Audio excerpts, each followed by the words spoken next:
find it difficult making videos. Well, I don't even know where to begin. This is going to be hard. I'm not talking about the climb, I'm talking about the camera. I'm already procrastinating by shooting GVs. Maybe if I just get walking it'll be easier to talk. Let's do that. And I just hope you can see my face. It's actually in frame and not completely underexposed or anything like that. Recently I watched a documentary on CuriosityStream. Well, this video is going well already. I apologise for the wind noise. I guess I will just have to dub the next clip. As I was saying, I recently watched a documentary on CuriosityStream about Mr. Beast, of all people, and it was about his philanthropy and how he started on YouTube, and how for many years he was just making junk videos, but he had the determination and the drive to just keep putting them out there on a consistent basis, and we all know what happened to him. Immediately after watching that, a Paul Mesner video appeared on my YouTube homepage, so I watched that, and that was about being a full-time YouTuber for a year and his experience of the ups and downs. Together, the two of them inspired me to do this, to just get out there and make more videos. It was Paul's video that gave me the idea to do a walk and talk instead of sitting in a room talking to a screen. It's been 2 years since I last made a video, and why is that? I think there's a number of reasons.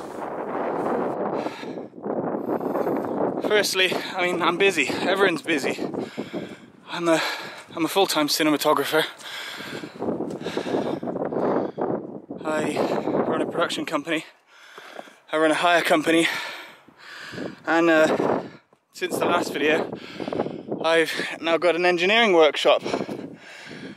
So the time it takes to make YouTube videos is rather slim. There's that, what was it? No, that's just a crow.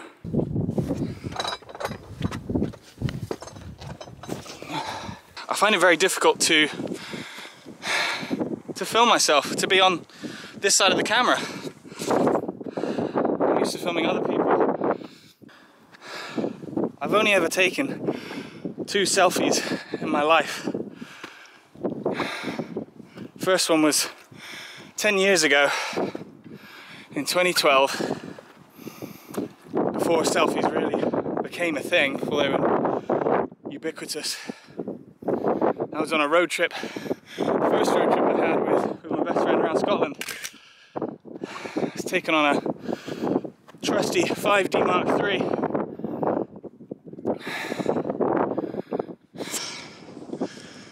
The second selfie I took was with arguably the most famous woman in the world, not the Queen, not Beyonce. I was in Paris and I snuck into the Louvre after hours and blagged myself a personal tour of the gallery, and I got to go up to the Mona Lisa with nobody else there in front of the barriers. Evidently that is not a selfie. I must have got my personal guide to take it for me. However, I was in the Louvre earlier in the day during opening hours, and digging through a hard drive I did find this.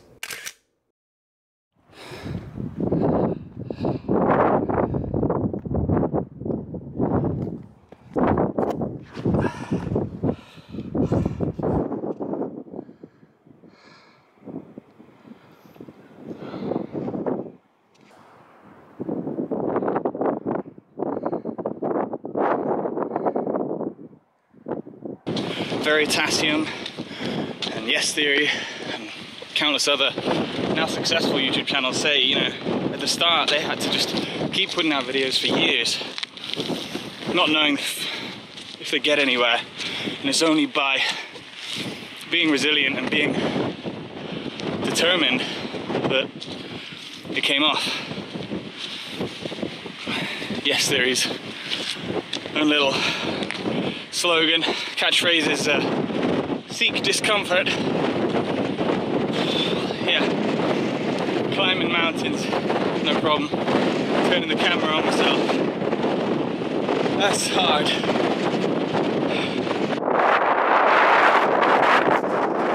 Lost my sunnies.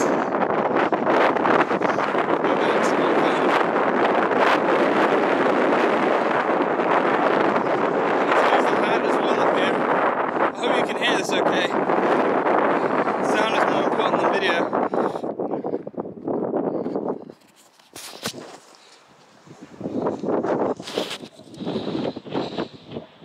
I think we might have gone over the edge.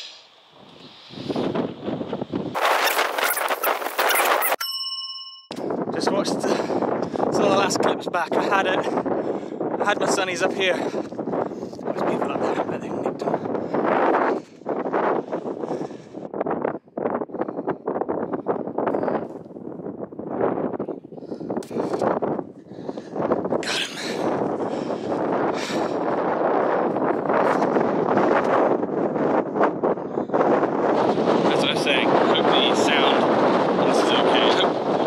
Okay too. I think one of the other reasons that I've struggled to make videos is I've had this false pretense that I have the wrong gear. Now, that's a really poor excuse because I've got a Canon C500 Mark II, I've got a cinema camera, I've got loads of other really high-end gear that I'm very fortunate to have, and to say that I don't have the right gear is, you know, I can see that that would be insulting to some people. I'm very grateful for the position that I've found myself in. I think what I'm trying to say is that a cinema camera is not the right tool. What I was trying to say before I was rudely interrupted was that I need to try and free myself from the burden of thinking that I must use the best kit I have available. I have taken cinema cameras up mountains before, but it's not easy or practical, and the thought of doing so just for a vlog is frankly ridiculous. I was recently shooting a documentary out at sea, and we were on a sailing yacht, and I quickly realised that the C500 Mark II is just too unwieldy to be using on a small boat. And in the end I shot most of the film on a Canon R5. Sometimes using less fancy gear actually enables me to create content with less limitations, though I think next time I will make use of an external mic. So today I'm using a little Sony thing, a ZV-1. It's a great little vlogging camera, I guess, and that's just the thing, it's the right tool for the job. I think part of the reason I struggle making these videos is because I'm a cinematographer. I've got this preconception of having things framed and composed well, and it exposed and in focus. And you sort of, doing these videos, you have to relinquish that control somewhat. You have to be able to just let go, and I think I've got this preconception, rightly or wrongly, that by putting out videos like this, as a cinematographer, I'll be judged on their quality. I think there's a difference between a film and a video. I make films for a living, not videos. And that sounds really pretentious and arrogant, maybe, but hear me out. A film is a form of video, but not all video is film. In the same way that sound isn't necessarily music and food doesn't necessarily make a meal. You don't go to the cinema to watch videos, and you don't go to a restaurant to eat food. That isn't to say that video can't be an art form and that they can't be really high quality. I think the difference is that as a cinematographer I make films, usually that's narrative, it's fiction. You get multiple attempts, you get different takes. I guess making videos like this is more akin to documentaries in that you often only get one try at it, or what happens happens. A video that was made on a small cheap camera like this is better than a film or a video not made on an expensive cinema camera. Content is king. It shouldn't matter what you film it on, ultimately. It just matters what's in front of the camera. Do I matter? I've got all these stories I want to tell, and I'm a filmmaker. That's what I do for a living, so I shouldn't be afraid to, if those stories involve me in front of camera instead of behind it, then so be it. It's storytelling. It's what makes us human. We've all been telling stories millennia, and this is just a contemporary version of campfire stories. By uploading this video, no matter how bad it is, it's a record of commitment to myself to make more of these, to get over that irrational fear, to seek discomfort.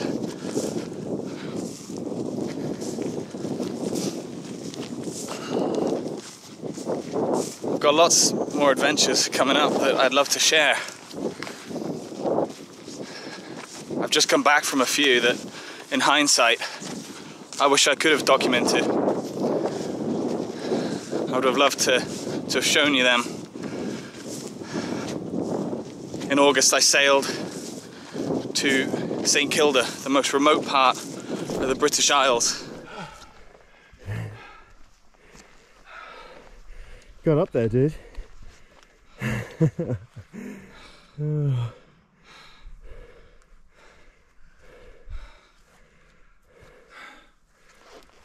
Yeah.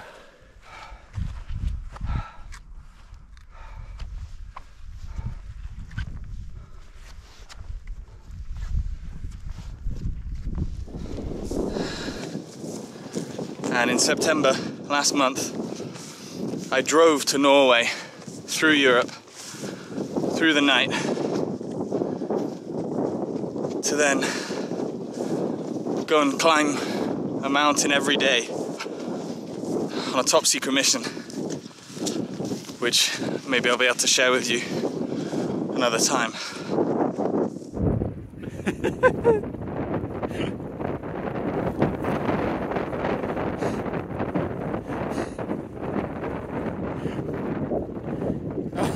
My foot is so heavy. The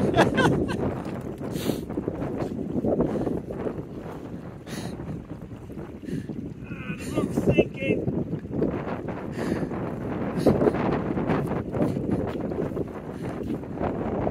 I'll be surprised if anyone is still watching this far. If you are, congratulations. Let me know. I think at the time of recording I've only got maybe 40 or 60 subscribers. So, and I should make clear that in doing this and in being inspired by, you know, Mr. Beast, Yes Theory, Veritasium, Paul Mesner, all these other channels that I love and follow, in no way am I expecting to replicate even a fraction of their success. That's not what this is about. I'm not doing it to be a YouTuber or to make a living off of YouTube. I mean, don't get me wrong, that'd be great, but that's not the point of this. The point of all of this is to get over my self-inflicted barriers of making videos. It just sounds the most ridiculous thing, doesn't it? A cinematographer who can't make videos. If I make films for a living, I find it quite hard to then do it for a hobby or for fun. I still enjoy it. I love my job. But well, even if you're not turning the camera on yourself, if I rarely take videos on holiday, for instance, because I feel like I'm in work mode when I do. I feel like I'm constantly thinking about the framing and the story structure and how it's going to fit in with the edit. I'm thinking about the end product of the film or the video rather than enjoying the holiday. I think that's perhaps where non-professional filmmakers have a possible advantage in making videos on YouTube, is that when they're filming and they're editing, that's part of the enjoyment and the activity that they're doing, that they're filming. Whereas a professional filmmaker, I feel like when they get a camera out during an activity, they switch to work mode, or I do at least, and it almost detracts from that exercise, from that activity. You're focusing more on the camera and not what it is you're doing and enjoying. I don't know, maybe that's just me. Some of my past videos took weeks or months to make, to shoot all the B-roll, and speaking on camera, it took dozens of takes for every line. I think particularly for the more technical ones it's harder because you're trying to get across certain knowledge and information. You're trying to impart that in an easy to digest manner, but also getting the facts correct. So it has to be scripted to some degree. You have to get across that point clearly and accurately. At least for something like this, it's just rambling, literally and metaphorically, I guess. I've got lots of other adventures coming up, so I want to be able to film them, and to do that I need to be able to do this. So this is a practice run, you could say. Not long after my last video, I made a whole other video and I just never released it. That was 2 years ago, because I just didn't feel like it was good enough. I didn't feel like it was very good. So that will be the next release. That will be the next upload after this. It's another episode it's the second episode of Legendary Lenses, which is a little series that I wanted to do, but never found the time or the courage to do so. Other videos in future, it'll be a mix. It'll be filmmaking, there'll be some adventures, some hiking, that sort of thing. I would hope a lot of it is a combination of the two together. I imagine I'll still do some tech reviews, lens reviews, equipment comparisons. So I hope that doesn't alienate my existing audience of half a dozen of you. But maybe it'll draw a new crowd, who knows.